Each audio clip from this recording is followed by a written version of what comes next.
खुलुमबाय लोगोफोर दिनै बिटिआर इन्फो स्टडी इउटिउब चेनेलाव आं दिनै मोनसे दुखु गोनां रादाब नोंथांमोननि गेजेराव होनो होननानै फैबाय। बे दुखु गोनां रादाबखौहाय दिनै सासे जाखांफुनाय दैदेनगिरि बिथाङा बाथ्राखौ बुंदों। जोबोद साननो गोनां बाथ्रा। प्रमद बर'नि सायाव गोबां बाथ्रा बुंदों एबा दानि बिटिआर गभर्नमेन्टनि सायाव गोबां बाथ्रा बुंबाय।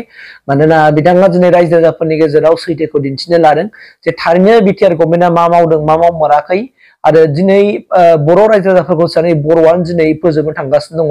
बर'आनो बर'नि सुथुर जानानै खामानि मावगासिनो दङ। बे बाथ्राखौ दिनै बिथाङा स्पष्ट भाबै रायजो राजाफोरनि गेजेराव थाङै थाङै फोरमायदों आरो आखायाव उइथ माखासे आरटिआइ कपिफोरखौ लानानै बिथाङा आरटिआइ कपिफोरखौ लानानै दिनै फालिफोरनो बोला बोला दिन्थिनानै होदों जे बिथाङा दिनै नोंथांमोननि गेजेराव मा बुंदों मा बुङाखै आङो भिडिअखौ दिन्थिग्रोनोसै।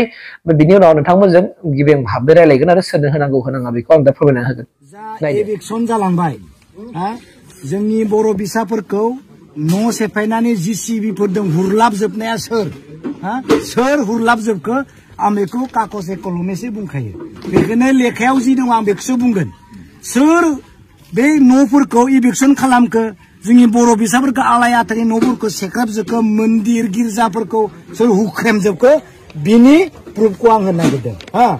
बिथांमोनानो प्रमद बर' बिथां सार उरखाव गोरा सार आरो जोंहा चिफ मिनिस्टारनि मोनसे कलनियाव गुवाहाटीनि 2023 नि 12 जुनाव मोनसे मिटिं एडप्शन खालामदों।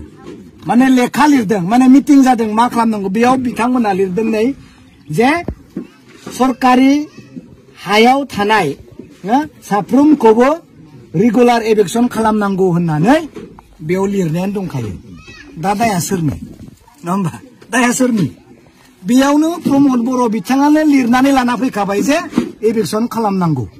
सरकारि हायाव थानाय रायजो राजा बर'आनो जा सिमसेयानो जा बांगालानो जा गासैखौबो एभिक्सन खालामनांगौ होननानै नै लेखायावनो दंखायो। बे लेखाखौ आं बे रायजोफोरनो होलांगोन, बेयाव थानाय रायजोफोरनो होलांगोन। दा बेयावनो दंखायो। डेटआ जाबाय 12 जुन 2023 गुवाहाटीयाव जादों नै कनफारेन्स हलाव सिएम ब्लक नं फार्स्ट फ्ल'राव जादों जनता भवन। अबा दाया सोरनि?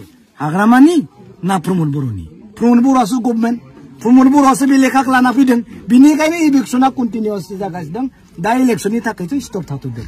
आं खुगाजों बुङाखै, लेखायासो बुंदों एभिक्सन खालामनांगौ होननानै लिरनाय दंखायनो मस्ट इम्परटेन्ट होनना लिरनाय दं। बे रायजोनो होलांगोन। आं बुंदों जायखिजाया माहारियारि आफादानो फैया मानो सों एभिक्सन खालामनो थाखाय मानो लेखा लिरखो? प्रमद बर' बिथांनि नेताफोरा फैयोब्ला सोरबा एमपिनि थाखाय इलेक्सनाव फैयोबा रायजोफोरखौ आं बुंखादों सों बे लेखाखौ मानो लिरना लाना फैखो? हा होनोसो नागिरदों नोंसोरो? जोंनो थानो थाखाय हा होनो नागिरदों, खिन्थु नोंसोरो लेखायाव लिरखुमादों सिरि सिरि गासिबो एभिक्सन खालामनांगौ। बेथ' आलादा जाबायना। बिनिखायनोथ' सार्कोल अफिस लेखाफोरा सहैजोब्बाय, एभिक्सनखौ धुमधाम खालामबाय जोब्बाय। आं बे खोथाखौनो बुंनो रायजोफोरनियाव फैदों। फैबावगोन आं आरो बेयाव थाबायनो थागोन इलेक्सनाव। Thank you. लोगोफोर मिथिबाय नङा होमबा? बिक्रम दैमारि आदाया दिनै फैबाय थानाय लकसभा इलेक्सनखौ मिरु खालामनानै एबा बेस खालामनानै एबा बिथा खालामनानै बिथांमोना दिनै इउपिपिएलआबो दिनै माने गाव गामि गामि थांनाय मेल मिटिं खालामगासिनो दं। थिग बिदिनो दिनै बिपिएफआबो राजखान्थि हान्जाखौ देरहाहोनो थाखाय बिपिएफखौ देरहाहोनो थाखाय दिनै अहर गामि गामि थांनानै जाय जेरै हागौ एरै खामानि मावगासिनो दङ। दा बिनि बेलायाव दिनै बिक्रम दैमारिया आखायाव माखासे आरटिआइ कपिफोरखौ लानानै बे आरटिआइ कपिफोरखौ लानानै दिनै बिक्रम दैमारिया रायजोफोरनो खिथादों कि नाय रायजोफोर बिटिआर गभर्नमेन्टआ मा मावदों, नाय रायजोफोर बिटिआर दिनै हाजार खौथि रांखौ सोर जाजोबखो, बिटिसिनि माने रायजोफ्रा मोनजाखो ना गुबुन बिदेशनि रायजोफ्रा मोनजाखो, बे बाथ्राखौ बुंदों। बिथाङा दिनै धुबरीनिनो दिनै बिहारनिनो झारखन्डनिनो माने कन्ट्रेक्टरफ्रा दिनै क्ररफोर खौथि रांखौ दिनै जालांगासिनो दङ। नाथाय दिनै लकेलनि कन्ट्रेक्टरफोरखौ मोनजायाखै। बिनि जाहोना मा? बे बाथ्राखौ बियो होनदों। आरो एसे बावैसो सिगां जे 10 गां कलेजआ प्रभिन्सियेलाइज जाबाय होननानै बेखौ दिनै रायजो राजाफ्रा रंजादोंमोन, एटम गावदोंमोन, बम गावदोंमोन। नाथाय दिनै बे कलेजआ खुनु मोनसे प्रभिन्सियेलाइज जायाखै आरो बेखौ आसाम स्टेटनिफ्राय बेखौ बिनि सेलारिखौ हरनाय नङा, बे बिल पास जायाखै होननानै बिथाङा फोरमायनानै होदों। दा बिनिखायनो दिनै जोङो बे सरकारनो जों मानो भट होनो?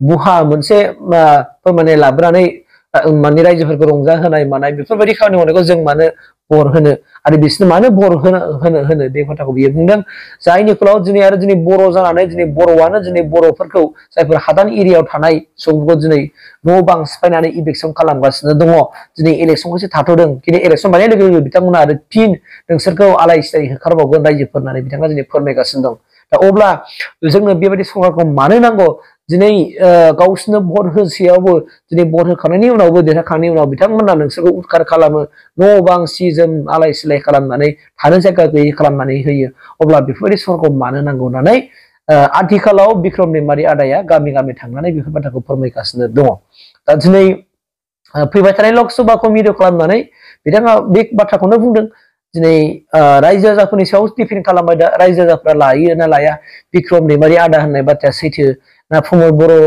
सार बुंनाया बा सैथो ना हाग्रामा महिलारि बुंनाया सैथो ना सोर दैदेनगिरिनि बुंनाया सैथो नोंथांमोना मोजाङै जाज खालामनानै नायदो जे थारैनो दिनै बिटिआर आव मा बार नागिरबादों बिटिआर थारैनो पाब्लिकनि थाखाय ना दैदेनगिरिफोरनि थाखाय ना सोरबा बाहेरानि कमिटारफोरनि थाखाय ना मा बेखौ नोंथांमोना जाज खालामनानै नायदो मानोना दिनै थारिखआव रावबो जाम्बा नङा दिनै बयबो लेखा गोरों लेखा रोङै मानसिफ्राबो दिनै मबाइलनि जुगाव नुयो मिथियो सोर माबायदि मावगासिनो दङ दा बिनिखायनो नोंथांमोननि ओनसोलफ्राव नायदो नोंथांमोननि हालामफ्राव नायदो नोंथांमोननि माबायावहाय दिनै बड'लेण्ड रादाब बड'लेण्ड बुब्लि माबा डिजिटेल निउस बायदि बायदि निउस पर्टेलफ्राव नायदो कि दानि गभर्नमेन्टआ माबायदि मावगासिनो दङ आरो आथिखालाव बिटिआरनि चिफ हाग्रामा महिलारिया मा आसनि माने हाग्रामा महिलाथ' नङा प्रमद बर'आ मा आसनिफोर लानानै मावदों आरो बारग' हाग्रामा महिलारि सारा दिनै मा खामानि मावदों बिथांमोनखौ नोंथांमोना नायदो एसे बावैसो सिगां पृथ्वीराज नारायण देमेशआ बुंदोंमोन